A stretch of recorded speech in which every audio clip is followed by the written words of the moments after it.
what does it mean for a risk capacity provider to be able to, offer capacity to them? Yeah, and I think that's more than anything else. Think of that as a checklist. You want to make sure that they meet certain requirements, right? Hey everyone, welcome back to our conversation with Somil Jain and Christopher Lowell, talking about MGAs, capacity, markets, etc. Um, the overall topic has been in a world of hard markets. How do MGAs find the right capacity and choose the right capacity providers? We've previously talked a little bit about where and how to find some of those capacity providers, and now we want to do some real questions, tick mark boxes around what are the questions you need to ask them, what are the answers they need to give you, and how do you sort through it. Um, does that work? Hopefully for you, Soma. I think that's wonderful, Chris. And since you mentioned some of the things that we're going to get into, I always like to define what it is, right? Because things mean different things. We throw around a lot of terms in this broad insurance industry. So let's start with what's a hard market. You talk about hard market. People talk about hard market quite a bit. What's a hard market? What is the opposite of that, which is a soft market? How do we know which one we're in? And so maybe we start there, and then we'll go from that point. That's a great point, Somel. The insurance industry tends to run in cycles. They don't perfectly match the general business cycles of the rest of the economy. In some sense, they're very often considered countercyclical sometimes. A hard market is when it is difficult for insurance product distributors and builders, MGAs in this case, to find capacity, where underwriting is harder than it is on average. A hard market is where underwriting is harder and the capacity is more restricted. Right? A soft market is one where underwriting is a little bit looser. Insurers and carriers are willing to take slightly more risk in order to grow their business or to grow distribution. Um, I would say also although it is very often discussed as an overall hard market or an overall soft market, every single one of these really should be differentiated by line of business or potentially even geography, right? It should be done on a hard market for a certain type of risk or a soft market for a certain type of risk. I would say that the last 5 years or so, between 2019, 2024, people discussed it as a hard market. People discussed it as, especially in the property space, people discussed it as a hard market as large catastrophes were sort of dominating the news and dominating the thoughts of underwriters. But that doesn't mean that was true in every single line. I would also argue that the last 6 to 9 months and the next 6 or 9 months are a transition a little bit, especially actually in the property market, which tends to dominate minds, but is not the only risk out there, clearly. That we're shifting a little bit to a medium market, and then I think we're going to end up as a soft market as some of the technologies and the amounts of risk capital that enter sort of overwhelm, and there's now more capital looking for good risks rather than good risks looking for capital, right? That's sort of the difference. But really, what I think happens is there's one or two big events, cat events that impact property, or a couple bad years, and then there's this mindset shift that happens among the broad insurance capacity reinsurance space that says, hey, this is the prices are not appropriate. We're not collecting enough premium, and so they stop putting money towards those lines, and it shifts either to other lines or to other industries entirely. And so there's generally less total capacity for that line or for insurance. Over time, prices keep increasing because there is a bit of a demand and supply situation here. When premiums get to the point that they are favorable again, we shift back to a soft market. So really, that's the broad cycle that's happening, that's driving some of this. I think it's exactly right. I'm glad you used the word supply and demand at the end, because I think that's just what this hard and soft cycle looks like. But regardless of hard market or soft market, MGAs still have to go through the same process, which is sort of understanding, can a risk capacity provider support them? Second, which one would they really want based on sort of long-term fit and relationships? And then third, what are the financial terms and options available to them? And someone else might ask, like, that can question up front of like, what does it mean for a risk capacity provider to be able to offer capacity to them? Yeah, and I think that's more than anything else. Think of that as a checklist. You want to make sure that they meet certain requirements, right? So, for instance, if you are writing workers' compensation in California, you want to make sure that the particular carrier, and in some cases reinsurance, depending on how the setup is, but certainly the carrier that you're talking with, do they have the authority to write in that particular state or geography or not?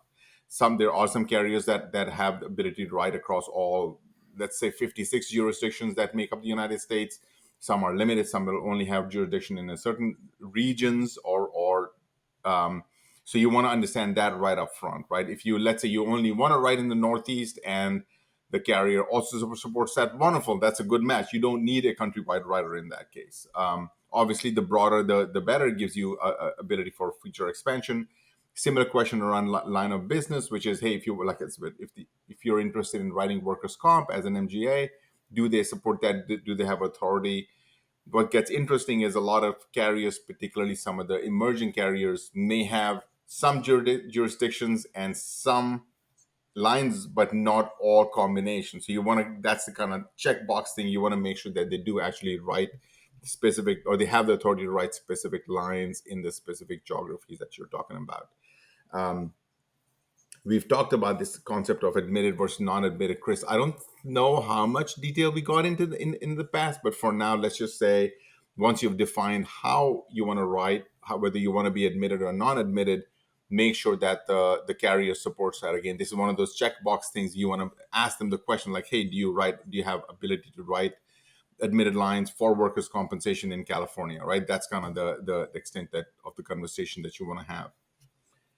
Moving slightly away from the pure checkbox questions is the idea of how much premium you want to write, right? So this is where they say, hey, what's the total volume? So you may say, for instance, I want to be able to write $10 million of written premium in the first year or within the first 3 years or the time frame that you're thinking about. And that's an important question. Some carriers are going to be happy writing quote unquote small amounts. Some only want to write larger businesses. And that idea of small versus large also varies. Like what do they define as small versus large varies. What you will, as an MGA, what you might come across is this interesting dichotomy where on the one hand carriers in general and certainly your investors want you to scale really really fast and be able to write a ton of business really quickly. However, from a reinsurance perspective, that's generally considered not good practice. Right. And so you want to make sure that if you want to write, I'm making up a number here, $12 million in premium, that the carrier and reinsurers that you're trying to work with say, yep, that seems like a reasonable number to me. In some cases, they may say, hey, we're not going to write more than 5 million, or they may say, we're not interested in a program that's writing any less than 20 or 30 million. So you want to make sure that the scale matches in terms of what they are interested in. The last thing that I want to say is, and this is going to be very similar to how some of you are going to be thinking about investments, where there'll be some investors that are interested, but they won't be the lead. It's kind of a similar idea in this capacity conversation. Also, there'll be some that are willing to take on, but they'll say, "Hey, we really want somebody else, like a bigger name, to do the due diligence, to kind of be the lead. We'll share the risk with them." But we are only looking to take, let's say, 25% of the risk, and you're going to have to bring. And that's okay. That may be okay depending on your setup, but you may come across this situation also. So you want to understand, yes, they may be willing to write up to 5 or 10 million or whatever that number is, but how much of that risk are they actually going to keep? The idea that there are some tick box answers around, do they have licensing, do they have the right paper in the right states for the right lines of business, and then your really important point, do they have not just the willingness, but do they actually have the risk capital, the surplus sitting in the bank to support a certain amount of premium, right? And if they don't, then you need to talk to them about the fact that they would be part of a syndicate. We'd love to have them join, but we need to find a way to cover all of our premium. But that last bit, as you alluded to, also bleeds into, in some sense, a willingness and relationship building. Like all of the conversation between an MGA and a risk capacity partner is a little bit of a balancing act or a dance around the fact that the MGA wants to distribute and build a product, and but that growth is it feels in people's minds that growth might come at the expense of looser underwriting in a way that would erode risk capital, right? And that conversation is, everybody would love to be, every risk capacity provider would love to support $100 million of premium from an MGA. But if the answer is only 30 million of that is a really good risk, and the other 70 was because the MGA wanted to grow, to have an empire to scale, then the risk capacity provider, that's what they're trying to suss out in a conversation, right? So they may have the capacity, but they may not have the capacity for you until you're a tested team or something like that. As we shift to separate from those tick box issues, what are the things that a carrier can offer or should offer or do offer, that an MGA should be deciding on that are a little bit more long-term in nature? Yeah, excellent question, Chris. We talked a little bit last time around the idea of dating or building that relationship, right? So I think we pushed the limits on that of that. So I'm not going to do any more there, but I do want to emphasize that this is absolutely a relationship, right? You can tell the carrier, hey, we're not going to write crappy business. We are really going to focus on really good, clean business, whatever that however you define that.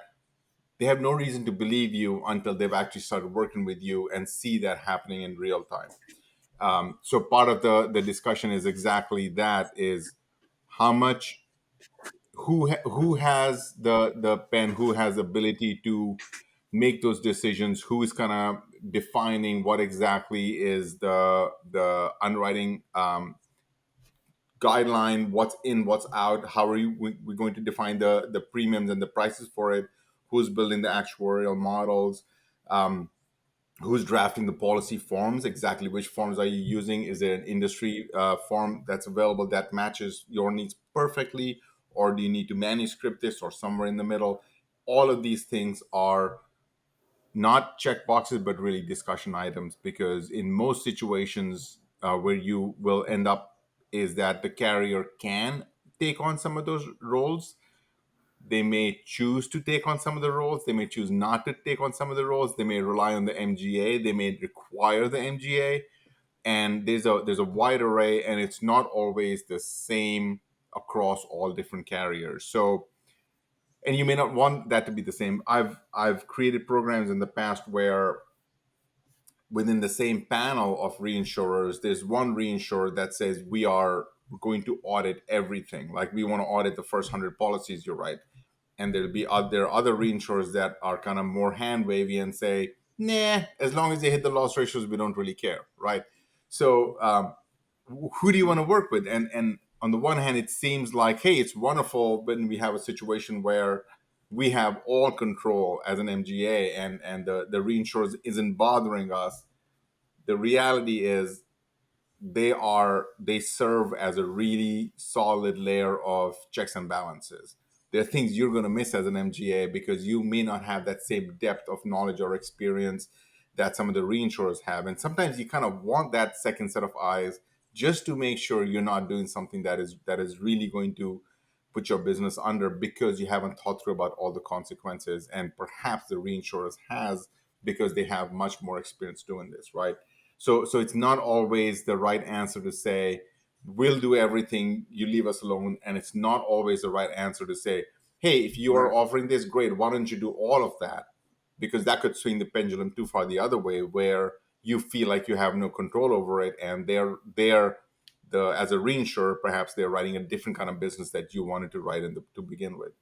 So these are areas where you really want to have a good understanding with them. You kind of want to define that. Some of that is going to evolve over time, but part of the goal here is to kind of clarify what is it that you're going to write. There's a few other pieces that come into play here, Chris, such as, who's going to develop the technology, who's going to do the FNOL, who's going to create the quote bind system, and these are all like who's going to do the compliance reporting. That's a big one. You really want to make sure that there's a very clear entity that is doing all of the regulatory the requirements. Are they a good fit, right? So maybe you can expand on that. I'm sure you've come across that a few times. What does that look like, and what does that really mean for an MGA when you hear that? Hey, are they a good fit for you? Yeah, it's a great question. So Somal, really well articulated the additional things in the product offering, right? We talk about this as risk capacity providers, but they're actually making a full product offering. Like they might include claims and TPA and FNOL services. They might include technology. They probably include regulatory and compliance, etc. The way in which all of that comes together is probably the way I think of fit, which is, how often do you, as an MGA, how often do you meet with your risk capacity provider? Are you meeting on a quarterly basis to review numbers, a monthly basis to review everything, pipeline, weekly, bi-weekly, or are you actually engaging with them every single day? And I guess when I'm saying this is actually at a startup, right? At the point where you're, $100 million MGA, you're likely engaging on some sort of policy or referral or red flag or trigger, probably every day. But when you're small and you're growing, that growth is very often predicated on your skill as an MGA and not necessarily the risk capacity providers.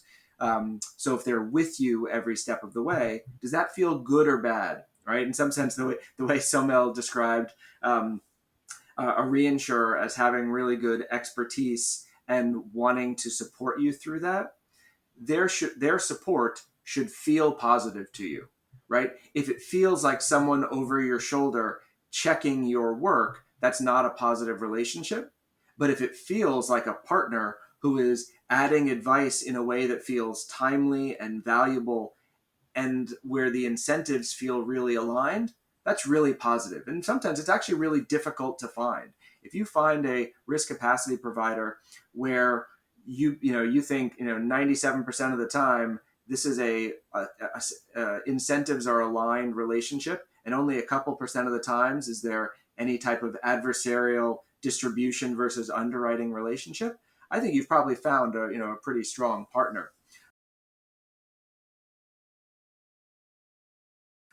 One way to think about this is around risk appetite and philosophy.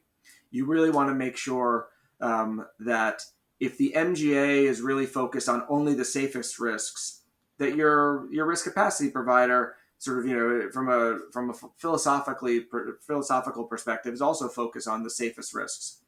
But new products, new innovative and emerging products, sometimes require you going outside that boundary and saying, "Hey, I think there's a price for every risk, and I want to go price this particular product broadly."